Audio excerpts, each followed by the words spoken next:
A very good question. Very good question.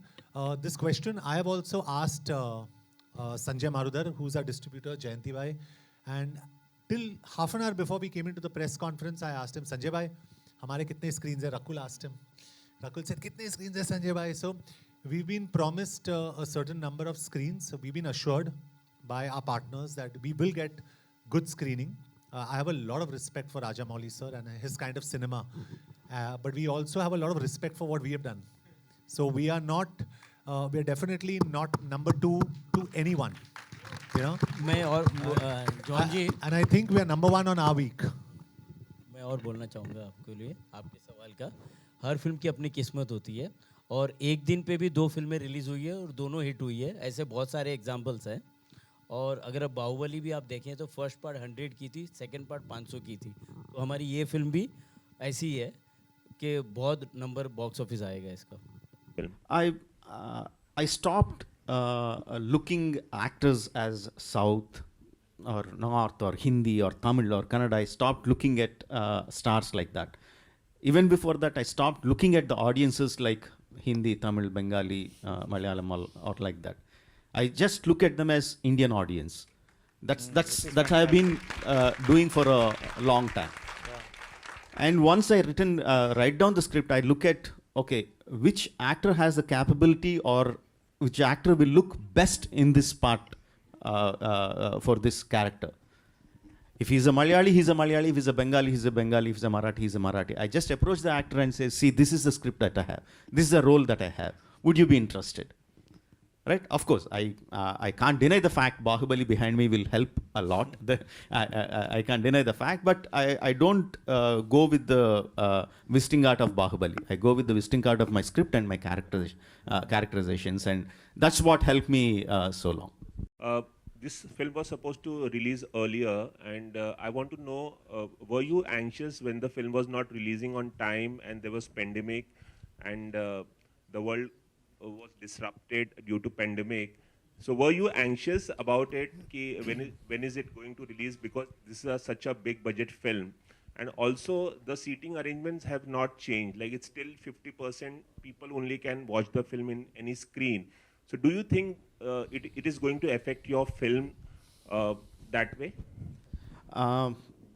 Like I was saying before, when pandemic happened, it is not just a problem of my film. It's not just a problem of the film field itself. It's a problem of entire humanity, right? So it is, there is no scope or there is no, chance of sitting and crying of, oh, what's going to happen to me? What's going to happen to my film? No, this is the situation. This is what it is. And how do you make the most out of it?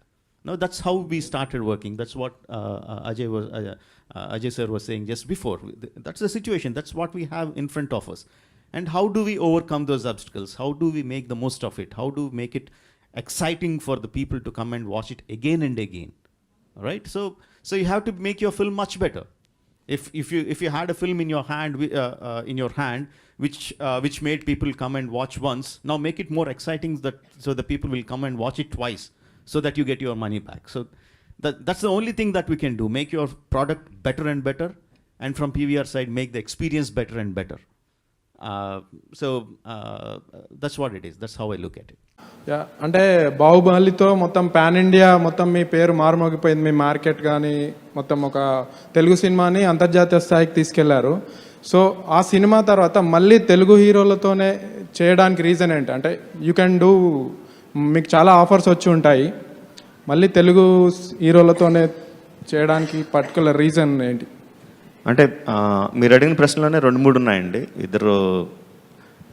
ఇద్దరు తెలుగు వీరుల గురించి కథ చెప్తున్నప్పుడు తెలుగు వాళ్ళతో చేయడం is appropriate. That is one obvious answer. Second one is again మీరు అడిగిన నా క్వశ్చన్లోనే ఆన్సర్ ఉంది. బాహుబలితోనే చేసాం కదండి, పాన్ ఇండియా వెళ్ళింది కదా. సో మనం కథని స్ట్రాంగ్ ఎమోషన్స్తో చేస్తే, సిన్సియర్గా చేస్తే, యాక్టర్ ఎక్కడి నుంచి వచ్చారన్నది ఎక్కువ ఇది అవుదండి. అఫ్కోర్స్ ఐ నో యాక్టర్స్, తెలుసున్న యాక్టర్ ఉన్న సినిమాకి వెళ్ళడానికి ప్రతి ఆడియన్స్ ఇష్టపడతారు.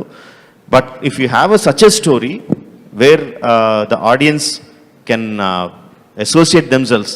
ఆ క్యారెక్టర్తో అసోసియేషన్ అనేది మనకి ఏ యాక్టర్తో బాగుంటుందో వాళ్ళతో మనం సిన్సియర్గా చేస్తే ఆ బౌండరీని క్రాస్ అయ్యి వెళ్ళిపోగలుగుతామని నమ్మకం అండి.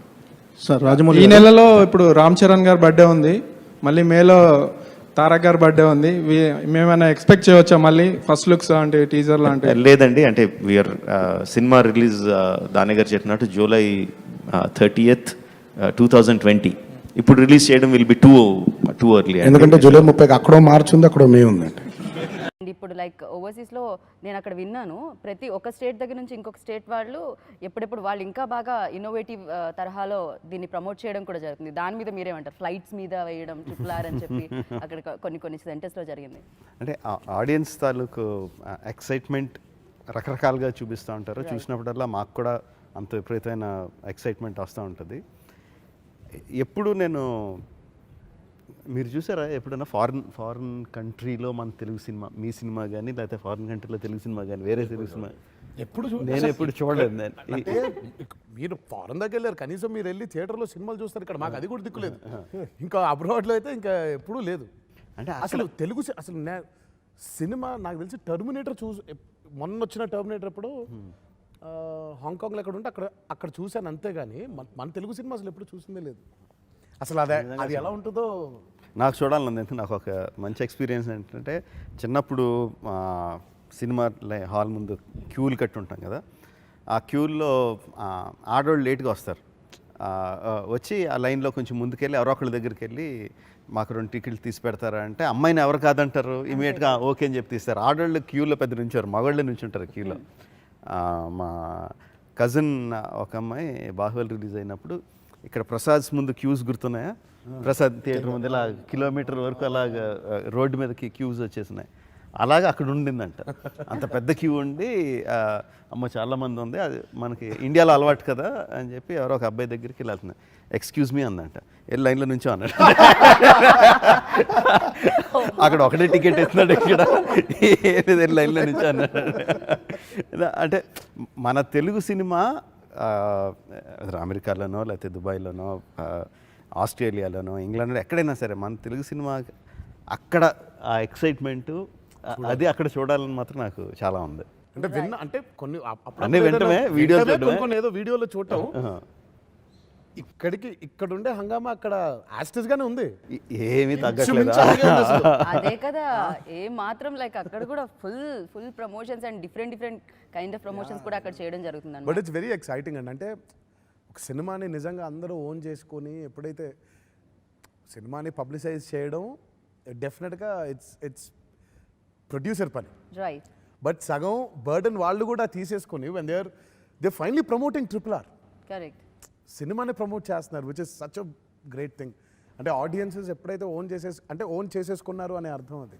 రైట్. మామూలుగా అయితే సినిమా చూసి పాత్రల్ని ఓన్ చేసుకుంటూ ఉంటారు, ఆ సినిమా కథ ట్రావెల్ అవుతూ ఉంటుంది. కానీ మీ సినిమా ఫస్ట్ ఫోటో ఏదైతే రిలీజ్ చేశారో, పోస్టర్ ఏదైతే ఉందో RRR అని అప్పటి నుంచే ఓన్ చేసేసుకున్నారు.